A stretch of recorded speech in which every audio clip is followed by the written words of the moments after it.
There's a specific generation that learned to fix things alone and never told anyone it hurt. You know exactly who this is. You might be it.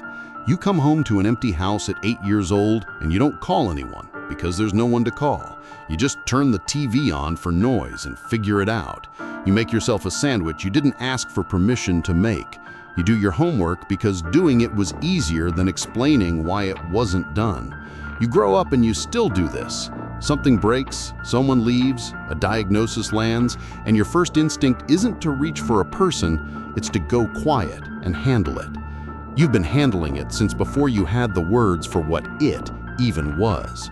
Nobody taught you that on purpose. Nobody sat you down and said, "You're on your own now." It just happened over and over until independence stopped feeling like a choice and started feeling like a personality. And here's the part that stings. You got praised for it. They called it maturity. They called it being easy. Nobody asked what it cost. Not needy, just self-sufficient. That's what they called it. Latchkey kid. Cute label for a childhood spent unsupervised, making your own dinner, letting yourself in, learning that the house stays quiet unless you make the noise yourself. You learn to read a room before you learn to read a chapter book. You learned which version of your parent was coming through the door before the key even turned. Not cold, just skeptical of promises. Watch a Gen Xer when someone makes a big commitment out loud. A boss, a partner, an institution. There's a flicker before they respond.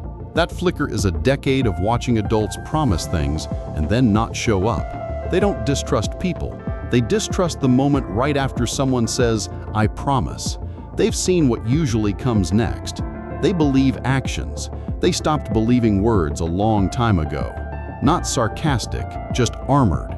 The joke comes first, always. Something painful happens, and the deflection is instant. A dry line, a shrug, a cool. It's not that they don't feel it, it's that feeling it out loud, in front of people, was never modeled as safe. Somewhere along the way, a joke became a way to hand someone your pain without actually handing it over. Not distant parents, just exhausted ones raising exhausted kids. Somewhere in a Gen Xer's memory is a parent working 2 jobs, or checked out in front of the news, or just gone for stretches that were never explained. That kid learned early that love and presence aren't the same thing, and they've spent their whole adult life quietly trying not to repeat it, while suspecting some nights that they already have. Not indifferent to family, just done waiting to be chosen first. They watch divorces happen around them like weather. Nobody's fault, everybody's fault. No one sat them down to explain it either way. So they stopped expecting to be the priority in the room and started making sure they never needed to be. And here's where it gets heaviest.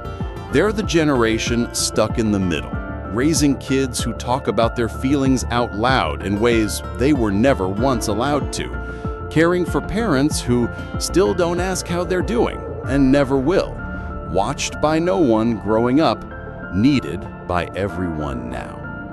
But here's the twist nobody says out loud. That independence wasn't a flaw. It was the most functional response available to a kid with no other option. They didn't become hard.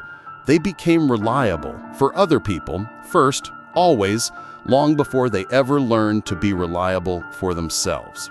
Every "I've got it, don't worry about me" was never really about the task. It was a kid still in there making sure nobody had to come looking. They raised themselves, and somehow they still show up for everyone else on time without being asked, without expecting the favor returned. The house is quiet. They walk in. They still turn the TV on for noise. Some nights they catch themselves doing it and wonder how old they actually are in that moment. If this is you, what's the first thing you learn to fix on your own? If you want to understand people, subscribe to MindMorsels.